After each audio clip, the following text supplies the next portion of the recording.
আমাদের রাজনৈতিক পরিস্থিতিতে কথাবার্তা হচ্ছে, 6টা যে কমিশন আছে কমিশনের সঙ্গে কথাবার্তা হচ্ছে।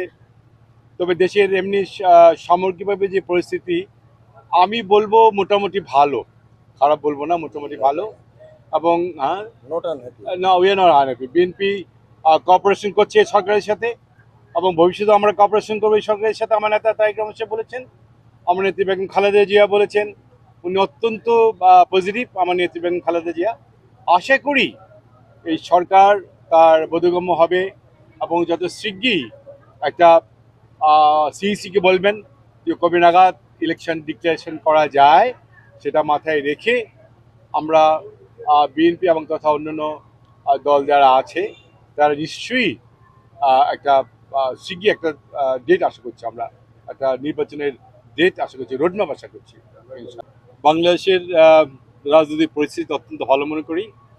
আপনারা জানেন ইতিমধ্যে আমার নেতা তারেক রহমান সাহেব এবং আমাদের ডক্টর ইউনূস সাহেবের মধ্যে একটা মিটিং হয়ে গেছে লন্ডনে, এবং সেই মিটিং মোতাবেক আমরা আশা করছি যে আগামী ফেব্রুয়ারির দিকে, in between 7th of February আর 12th of February একটা নির্বাচন হতে পারে। কিন্তু এটা সমস্ত কিছু নির্ভর করছে আমার নেতা তারেক রহমান সাহেবের উপরে, এবং আজকে যে সরকার আছে সেই সরকারের উপর নির্ভর করছে। তবে দেশে পরিস্থিতি ভালো, নির্বাচন হওয়ার মতো পরিস্থিতি দেশে আছে, এবং আশা করছি অন্যান্য দল যারা আছে, আমাদের প্রায় 54টা দল আছে বাংলাদেশে, সমস্ত দলগুলি নির্বাচন চায়।